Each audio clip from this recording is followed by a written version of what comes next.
Welcome to the Borland Climb. We hope this video helps. In this video, I will explain how to reset your Apple Pay. First, let's understand why you might need to do this, perhaps due to a new device or security concerns. We will then cover the essential preparatory steps, like ensuring your Apple ID is secure and your device software is up to date. This foundational work will make the entire process smooth and straightforward, taking just a few minutes of your time. Next, let's remove your payment cards. Open the Wallet app on your iPhone or Apple Watch. Tap on each card you wish to remove, then scroll down and select Remove Card. You will need to confirm this action for each card.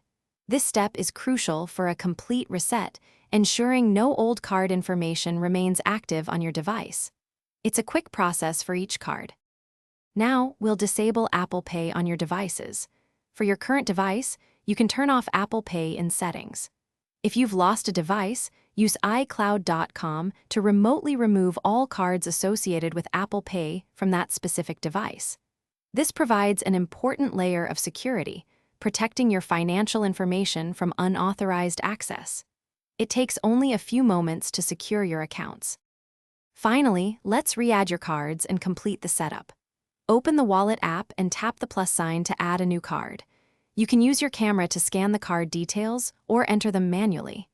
Your bank or card issuer will then require a quick verification, often through a text message or phone call. Once verified, your Apple Pay is ready to use again, securely and efficiently. Thanks for watching. Consider subscribing if we helped you.